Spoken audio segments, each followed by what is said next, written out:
In the year 2014, exactly 10 years ago, ITTF went from the celluloid ball to the plastic ball.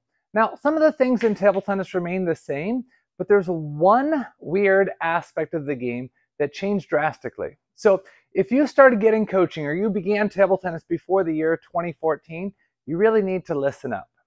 Here's the big difference between the celluloid ball to the plastic ball, and that is the trajectory. So some of the balls go fairly normal. Other balls during the topspin rally tend to go a little bit higher and a little bit shorter. So when I was a kid, coaches would oftentimes talk about finding your distance and staying around that distance, whether it be close to the table, mid-distance, or further from the table. The best coaches in the world now talk a lot about finding your distance and actively looking for the opportunity to move forward. Let's say, for example, I'm playing a rally with my forehand, and then I hit deeper to the backhand, maybe a little bit wider, or I hit a little bit more to the elbow. The opponent loses the timing, and then oftentimes his block will hit short and come up a little bit. This is really a golden opportunity for me to step forward and take advantage of that. So most players out there are very, very much aware of the side to side. The ball went to the wide forehand. The ball went to the wide backhand. A lot of players are not as aware of the depth. The depth is a critical thing. So if you focus on it with robot training or with normal training or with match play, that's something that you can develop is depth awareness. Now, I've talked a lot about that in previous videos, but today I want to talk about what to do with depth awareness. I'm back here in a rally and I see that the ball goes a little bit short. How is it that I should move in? Well, there's 8 different techniques that I want to talk about today. There's actually dozens and dozens of different techniques, but we're going to focus on the 8 techniques on how to move forward. The first one is when you can clearly see that it's going to go shorter. Let's say, for example, you're back here and you're looping. You see them lose the timing. You see that the ball is going to go shorter, and you actually move both feet forward. So you move both feet forward, and then you hit, and then you could either stay forward or you could move back. But just like in the side-to-side shuffle, outside foot initiates the movement, and you move both feet forward. The second one that I need to mention, this one's critically important, is when you get surprised.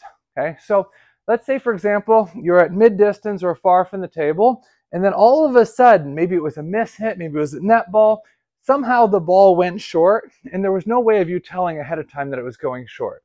How do you manage that ball? Well, what you're going to do is you're going to keep your hand in front like this, and you're going to step with just the left foot forward in order to be able to hit a strong shot over the table.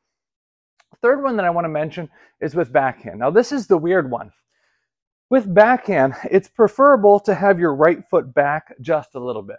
A lot of people are square to the table. Some people even put their right foot forward, but I definitely would recommend for you, keep your right foot back a little bit.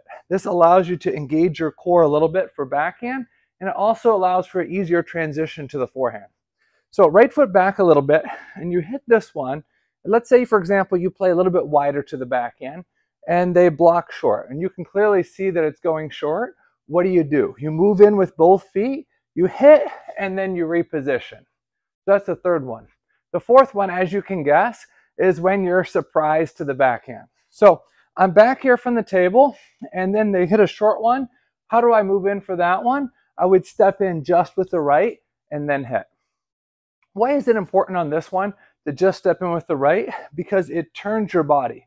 Same principle on the forehand. When you get surprised here and you don't have time to move in with both feet, you just step in with the left so that you can get that weight transfer and the body turn. The fifth one, this is a really important one, it's short game footwork. Okay, so let's say, for example, my opponent is serving and I'm going to practice returning it, whether it be a short push or a short flip. It's critically important that I be able to move both feet into position. Once I'm able to move both feet into position, I'm able to catch the ideal timing, and I'm also able to find the outside of the ball or the inside of the ball as I feel it's appropriate. The sixth one, and this one I would say is the most critical out of all of them at the intermediate level, is the ability to move in and loop half long serves. I'll oftentimes ask people, what percentage of the serves do you think are half long? A lot of intermediate players will say 5% or 10%. It definitely depends on who you're playing against. But there's a lot of opponents that 60, 70, 80% of their serves are half long. Maybe they were intended to be short, but it's drifting out. By half long, I mean the second bounce is close to the end line. So how do you loop those? Well, you're back here in your ready position, racket in front. You're going to move both feet into position, spin, and then reposition your body. As I'm showing you, you're making sure that you're moving both feet into position. The seventh one, and this one's really important, especially if you have a good serve, is against the backspin floater. I see hundreds of people miss this shot, and they're like, oh, bummer, I missed an easy ball. Well, if you miss this very often, it's not an easy ball. It's actually one of the trickiest ones. Maybe you serve a particular serve. Let's say you serve short, side spin, top spin. You're back here, and you're expecting them to flip, and all of a sudden they push. The ball comes up high and short. How do you manage this particular ball? Well, as you can see, you're going to move in, stop, and then hit. Sometimes I get it. You're rushing in and jumping as you're hitting, but really ideal if you can move in, stop, and then hit, that's good. For backhand, you really want to make sure that you get that right foot in. That way you can get the turn from your body. For forehand, you really want to make sure you get that left foot in and then turn. Now the question oftentimes comes up, what's the difference between, let's say, short to the forehand, where maybe I'm going to flip, versus short to the forehand, but it's a little bit high and I'm going to loop? Well, for the really, really short one, you're going to actually step in with your right foot here to push or flip. But for this floater that we're dealing with right here, you're actually going to get your left foot in further. That way you can transfer the weight from the right foot to the left foot. If it was really, really short and low, and you tried to move in with the left, you wouldn't reach it, right? And if it was this floater and you wanted to give full power and you stepped in with the right, you wouldn't be able to turn your body enough. So remember, for push and for flip, on these really short, low ones, it's right foot in. And then for the strong loop over the table, it's both feet, but particularly the left foot that goes under the table.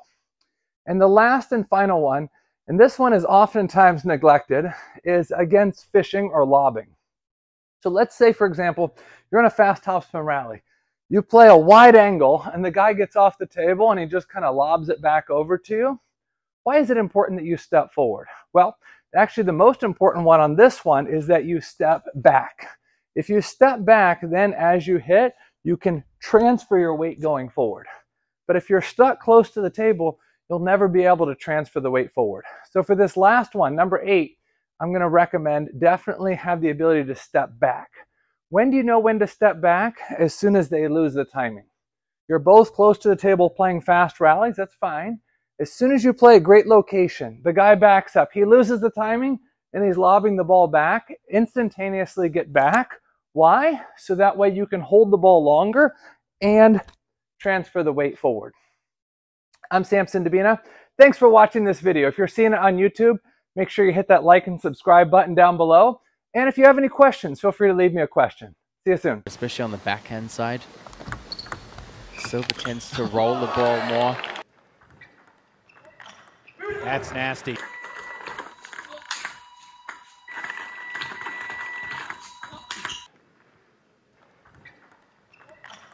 That's nasty. One. We just got the job done.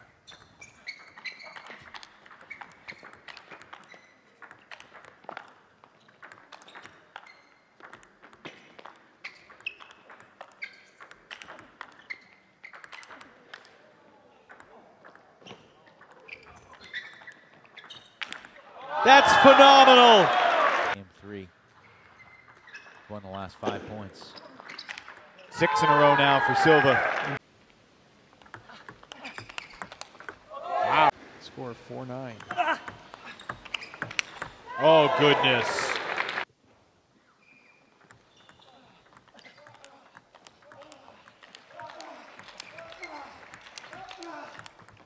Oh.